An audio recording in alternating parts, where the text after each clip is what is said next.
Now it's time to make sure that you are distinguishing your claim from your opponent's claim. So first of all, let's talk about why you should do that, okay? First of all, let's talk about the fact that in the last video, we talked about writing your concession paragraphs. And so that was where you actually laid out what your opponent might say and even provided some research to support the idea that they would say that. But if you just left it at that, your reader would be confused, or they would think that that was your own viewpoint. And so this is what it means to distinguish those claims. So it is important that you gave those concessions. Now you need to distinguish yourself from that and say, whoa, whoa, whoa, but that's not what I believe. Here's the real truth. So why should you do this? First of all, it puts your reader at ease, okay? Because it proves to them that you are capable of seeing their point of view. And I always give the same analogy to students. I may have already said this to you personally, or you may have heard me say it in class. But imagine being in an argument with somebody about something. If the person just keeps saying, you're wrong, you're wrong, you're wrong, you're wrong, you're wrong, okay, you're just going to continue to fight back even harder, right? Because you'll be frustrated by the fact that they refuse to see your point of view in any way. But if your opponent in this argument says, all right, I see what you mean here, okay, I get it. However, take a look at this. Then you're going to be a lot more likely to join them and look at their side of things too, because they've demonstrated that they're going to see your point of view. So that's part of the reason why we take the time to discuss our opponent's position before we sort of crush it. All right, it's kind of a trick. It's a sly thing to do.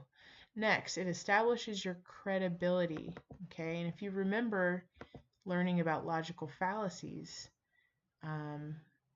basically avoiding appeal to a false authority, that was all about establishing your credibility, that you know what you're talking about, that you are informed, okay?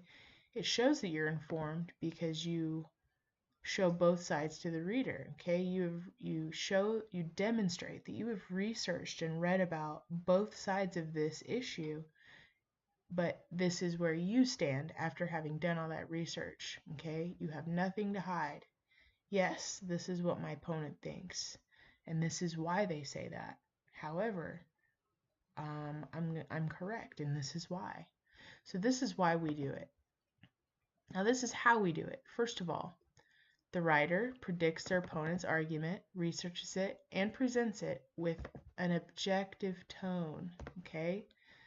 So I showed in the previous video, and rewatch that if you need to, or at least go back and look through this sample junior research essay at how I handled writing in an objective tone about my opponent's position, which started right here, okay? The average American may feel defensive. After all, blah, blah, blah, blah, blah. Okay, so you don't say, well, my stupid opponent says this. Okay, you need to be objective about it. Next, the writer makes it clear that this is what some people believe. Okay, so don't say everybody thinks this. Oh, be careful with words like everybody or nobody. Okay, because in almost no case is that true. That's everybody or nobody does or says something. Okay, so be careful with your word choice. Some people believe. Next, the writer makes it clear that they are going to prove that their opponent's argument is not legitimate, all while being formal, objective, and professional, we'll say. Okay, and again, we're going to look at an example of how to do that. It's more simple than it sounds. Either that it's not legitimate, or we could say that your position outweighs their position. So, okay, they may have a point, but the benefits of what I'm about to sell you make what I'm saying more valuable in some way. Next, the writer proves that their thesis claim by thoroughly supporting all reasons with evidence and analysis. So when you wrote your thesis statement, you wrote it as a concession, claim, reasons style thesis. And those reasons, you were challenged to come up with 3 good reasons why your claim was true. Now each of those 3 reasons has to be thoroughly supported with good evidence, and each piece of evidence needs to be analyzed. Okay, and we started practicing that first semester in your evidence table, but we're going to look at an example of how to do this right. Alright, so I'm going to show this to you on a document that looks like this, but this is on your sample junior research essay, which looks like this: Healthy Escapism, the Case for Reading Fiction. So scroll down until you get past the concession paragraphs and you get to where it says, although people feel positive of their free time. And I say scroll down, but yours is a paper copy that you're writing notes on. So when you get to this paragraph that starts with, although people feel possessive of their free time, then you know you're in the right spot. Okay, mine's going to look a little bit different because I'm going to be doing it from this document because it's bigger, it's in your face. So here's how you distinguish your claim. First of all, you'd write your concession paragraphs, which are what come right before this paragraph we're going to analyze. And these are the paragraphs that I dissected in the previous video. So you need to write those first. Write your concession paragraphs, and for you it might be 1 concession paragraph, or it might be a couple, as in my case. Okay. After you're through laying out what your opponent thinks and says, then you're going to transition into distinguishing your claim, and here's how you can do it. Although many people feel possessive of their free time, which is what my first concession paragraph is about, and distracted by a modern lifestyle, that was my second concession paragraph, the benefits of regularly engaging with fictional texts mightily outweigh such concerns. Okay, so here's where I make it clear that I am now going to counter my opponent's viewpoint. It wasn't a lot of work, but it's very important that I word the beginning of my stance in a way that makes it very clear to my reader that, okay, I just got done talking about what my opponent might say, and now I'm going to show you why my position is stronger. Okay? So you don't have to come out and say my opponent was wrong entirely, but see how I use this word outweigh? Okay, my position outweighs their position. They have a point, but my point is stronger, and that's kind of the way that that's going to go. From here on out, it's split up just like how you learned, how you've been learning how to set up an argument. Okay, dropping a topic, an introductory quote, quoting some evidence, and then arguing and analyzing my point. So let's see how I do that here. One powerful advantage that readers of fiction gain is a strong sense of empathy. A reader is able to see the world through the eyes of different types of people. Here I introduce my quote. As Ball and Veldkamp posit in their article entitled, How Does Fiction Reading Influence Empathy? An Experimental Investigation on the Role of Emotional Transportation. All of that, by the way, is just the title of the essay that they wrote that I'm quoting from. And usually they're not quite that long, but that one's very, very long. So see how I introduce my argument. I name the authors who wrote what I'm about to quote, and I name the article or the essay that I'm about to quote, and then I drop my quote. Fiction is a simulation of social experiences in which people practice and enhance their interpersonal skills. And then I spend the rest of the paragraph analyzing that quote and arguing how it proves my point. Fiction serves as a window through which the reader can see what life is like for different types of people. For example, if a naturally born American citizen reads a story about an immigrant, they can vicariously experience, which means to experience what it's like to be in somebody else's shoes, even though you're not literally wearing their shoes, what it's like to leave their home country and travel into a completely foreign country, which may or may not welcome them. This is a unique perspective that the reader gained purely through reading.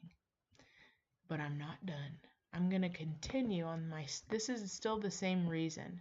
Okay, if you look back at my thesis and the essay, My first reason that I drop is all about how fiction builds empathy. So I'm continuing here to talk about empathy in this next paragraph. This vicarious experience is the first step to building empathy in the reader. I should say, oh, Miss Harrison found a typo. As Ball and Veldkamp also state, so I've already referenced this essay by these two people, so I don't give the whole title of the essay again in my quote introduction, but this is my quote introduction.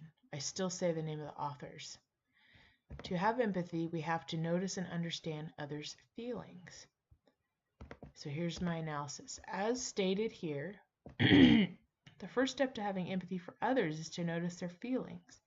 Reading can serve to make the reader aware of varied perspectives, which allows them more opportunities to notice the types of people that they read about.